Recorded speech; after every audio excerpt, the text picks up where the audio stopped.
Et si la vraie menace pour la paix en Ukraine venait de ses propres alliés? À Genève, lors d'une réunion décisive entre l'Union européenne, les États-Unis et l'Ukraine, l'illusion d'unité occidentale vole en éclats. Le plan américain de cessez-le-feu divise profondément. Présenté comme la solution au conflit, ce texte déclenche la colère de nombreux dirigeants européens. Emmanuel Macron, Friedrich Merz, Boris Johnson et d'autres dénoncent un projet mettant en péril la souveraineté ukrainienne et réclamant des concessions territoriales jugées inacceptables. Dans l'ombre, Washington insiste. Kiev doit accepter des conditions strictes, sous peine de sanctions si la guerre se prolonge. Les Américains croient qu'une décision forte peut sortir de l'impasse, mais ce forcing menace la cohésion occidentale. Les Européens redoutent que ce plan ne serve avant tout les intérêts américains, sans garantir la sécurité du continent. Le fossé se creuse autour des frontières et du contrôle des territoires disputés. L'Europe refuse de rester spectatrice alors que son avenir se joue. La menace est claire. En cas d'échec, l'Europe risque une escalade militaire à ses portes, un choc économique durable et une perte d'influence mondiale. La sécurité et la stabilité de millions de citoyens sont en jeu.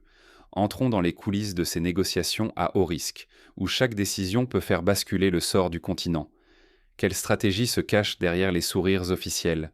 Qui, autour de la table, est prêt à tout risquer pour imposer sa vision? Genève n'est pas un sommet ordinaire, c'est une poudrière. En ce 23 novembre, la ville devient l'arène d'une négociation où chaque mot compte.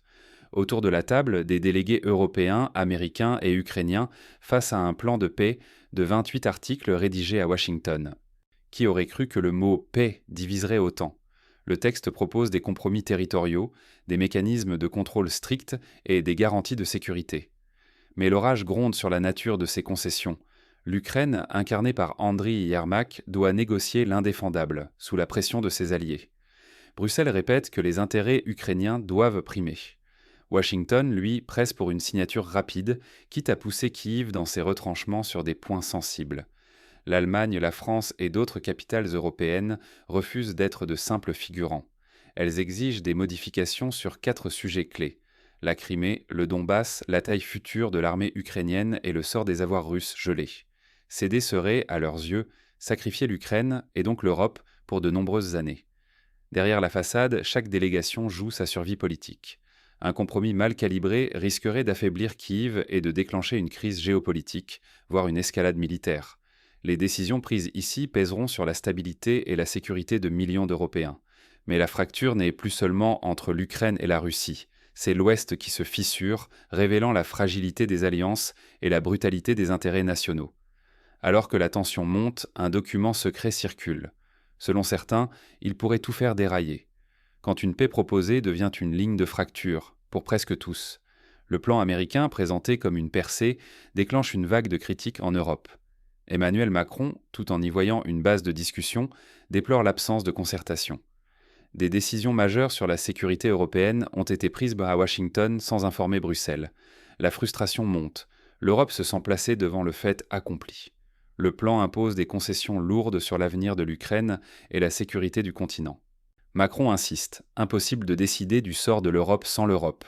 Friedrich Merz, figure allemande influente, avertit « Toute paix imposée à Kiev sans l'accord total de l'Ukraine et de ses partenaires européens serait un mirage dangereux ».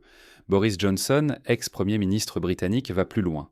Il juge le plan castrateur pour l'Ukraine et dénonce surtout l'idée d'un veto russe sur l'OTAN. Pour lui, ce serait livrer Kiev à Moscou pour toujours. À Kiev, le choc est rude. De nombreux députés préviennent, sans consensus large, le Parlement ne pourra pas soutenir ce plan. Une crise politique couve, la société ukrainienne menace de se fracturer. Même aux États-Unis, la contestation enfle. Plusieurs responsables républicains dénoncent un plan irréaliste, qui exigerait des concessions inacceptables et risquerait d'encourager de futures agressions. En filigrane, un risque majeur, accepter ce plan, ce serait sacrifier la souveraineté ukrainienne et transformer l'Europe en otage d'intérêts extérieurs. Pourtant, certains négociateurs entrevoient une opportunité. Mais la fenêtre pourrait se refermer à tout moment. Et si le dialogue s'effondrait? L'ombre d'une escalade incontrôlable plane, chaque camp redoute le pire. Dans les couloirs, plusieurs responsables européens avouent leur impuissance. Sous la pression de Washington et de Moscou, l'Europe se sent dépossédée, simple figurante d'un jeu qui se joue loin d'elle. Les divisions internes s'aiguisent. Viktor Orban, chef du gouvernement hongrois, bloque toute aide nouvelle à l'Ukraine tout en multipliant les gestes envers la Russie. Cette fracture fragilise l'unité européenne et donne à Moscou une occasion de fracturer l'Ouest. À l'Est, la tension monte. La Lituanie menace de restreindre le transit vers Kaliningrad, voire de fermer sa frontière avec la Biélorussie. Une telle décision pourrait provoquer une riposte russe immédiate et précipiter la région dans l'inconnu. Pour Kiev, la pression est immense. Les États-Unis posent un ultimatum. Sans compromis diplomatique, l'aide militaire et financière pourrait cesser. L'Ukraine se retrouve piégée, sommée de choisir entre alliance et survie nationale. Moscou, elle, ne fait aucune concession. Pas de paix sans victoire totale, pas de compromis sans capitulation de Kiev. Les issues se ferment une à une et l'éventualité d'une guerre généralisée se précise.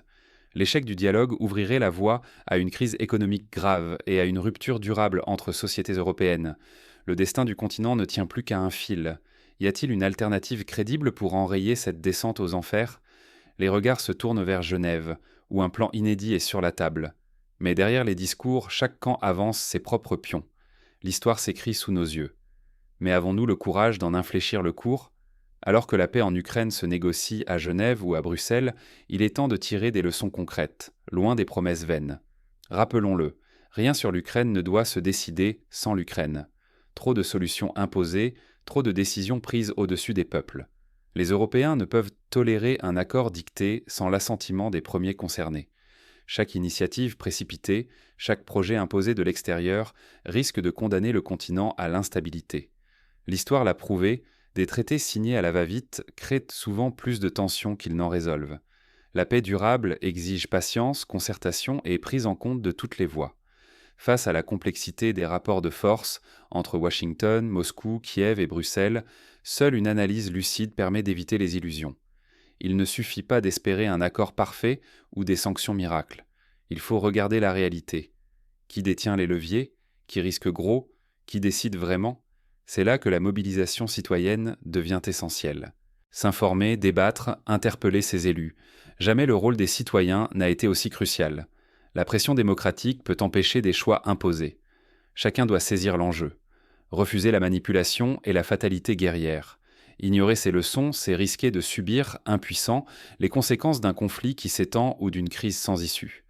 Les débats d'aujourd'hui dessinent déjà la carte de l'Europe de demain. Mais alors comment peser vraiment sur notre avenir ? Pour y parvenir, il nous faut d'abord comprendre les forces en présence, les intérêts cachés et les leviers d'action disponibles. La suite dévoile les coulisses de ce jeu d'influence. La paix ne se décide pas derrière des portes closes, elle exige la vigilance et l'implication de tous. Dans l'ombre des négociations, Américains, Européens et Ukrainiens s'opposent ou hésitent. On pourrait croire que notre voix ne compte pas. Pourtant, l'histoire s'écrit à chaque instant. Et l'avenir de millions d'Européens, la stabilité du continent, la réputation de nos sociétés sont en jeu, bien au-delà des salons de Genève. Ce plan de paix américain, contesté à Bruxelles, à Kiev et à Moscou, révèle la fragilité des décisions internationales, souvent éloignées de la volonté des peuples concernés. Ce n'est plus seulement une affaire de diplomatie. Il s'agit de nos valeurs, du sort de la démocratie et du droit des citoyens à être entendus. Chaque citoyen détient un vrai pouvoir, interpeller ses élus, demander des débats publics, soutenir la société civile ukrainienne ou refuser la résignation face au péril. Additionnés, ces gestes peuvent infléchir le cours des choses. L'Europe s'invente sous nos yeux. Allons-nous choisir de rester spectateurs ou devenir acteurs de cette histoire ?